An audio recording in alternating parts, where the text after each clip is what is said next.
Well, it was a wild one at PPG Paints Arena. Hello, I'm Dan Kingerski for Pittsburgh Hockey Now and on the National Hockey Now YouTube channel. The Penguins led 5-1 after 40 minutes. Tristan Jarry was stopping most everything. Mike Matheson had a pair of goals, and the Penguins looked to be cruising.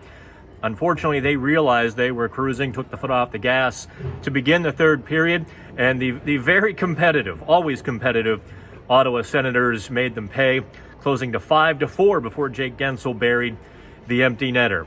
Now let's break down a couple of the issues the Penguins are having. That's 3 times in the last 4 games in which the Penguins have allowed 40 shots or more. Tristan Jarry, I think, stopped 39 of 43. That's bad news. That's bad news for any team, but especially the Penguins, which were so good defensively all season.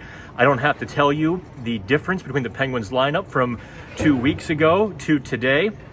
However, it's impossible to lay that on Evgeni Malkin. Now, what that does change with the team's core is it changes thinking. It's like handing someone the keys to a Ferrari, like I told Jeff Hathorn on 93.7 The Fan on Thursday night. You're just going to drive it a little bit recklessly for a while. You're just going to have a little more fun. You're going to be a little looser. And that's what the Penguins are doing. They're integrating Malkin back into the lineup. Not that Malkin is playing bad. In fact, I thought he was pretty good on Thursday night. It's not him giving up 43 shots. It's a whole new lineup. It's Brian Boyle on the left wing of the fourth line. It's Danton Heinen being reinserted in the top 6. It's Evan Rodriguez finding his game after a hot first half. But look, it's an 82-game season.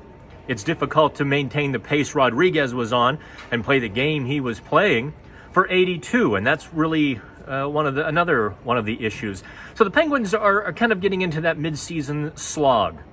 They're getting new faces back, but that chemistry, that cohesion, that's probably a better word, that cohesion isn't there, and it simply takes time. One thing to watch last couple of games in Vegas. Is that a parachute coming behind me? Oh, no, they're lowering cables. I saw something behind me there. In Vegas, Mike Matheson was very good. Matheson was really good on Thursday night against Ottawa as well. You really see how he uses his edges to accelerate. He just blew by Ottawa a couple of times, like they were standing still, and led the rush. Matheson had 3 points, a couple of beauty goals, and an assist as well. You have to like where Matheson's game is trending for the Penguins. They need that extra offensive push from the blue line.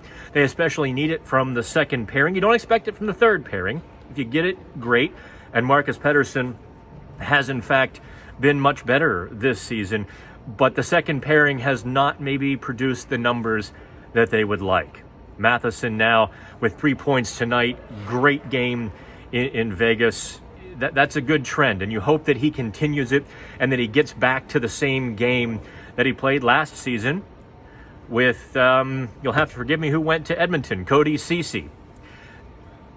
That's maybe a point to watch for the Penguins coming up. They've got Columbus on Friday night. Columbus is another one of those pesky teams, not a great record, not really a threat to make the playoffs, but they're still always a tough out, especially with the cannon in Columbus. And Tristan Jarry played tonight. Casey DeSmith will most likely get the start on Friday against Columbus. To update you on the injuries, Jason Zucker re-aggravated the same injury that kept him out for about a month from mid-December to mid-January. So he's out week to week per Mike Sullivan on Thursday night. Louis Domingue had a shot kind of hit the inside of his foot, lower leg during the morning skate on Thursday. Sullivan didn't really have an update on him. Domingue was to back up Tristan Jarry on Thursday, but Casey DeSmith was instead activated off of the COVID protocol, and he served as the backup. So perhaps more bad luck befalls the Penguins as Domingue misses maybe an opportunity to start on Friday night as the follow-up to last Saturday's masterpiece when the Penguins beat San Jose 2-1. All right, that's it from PPG. Catch us on PittsburghHockeyNow.com. I'm Dan Kingerski for Pittsburgh Hockey Now and the National Hockey Now YouTube channel.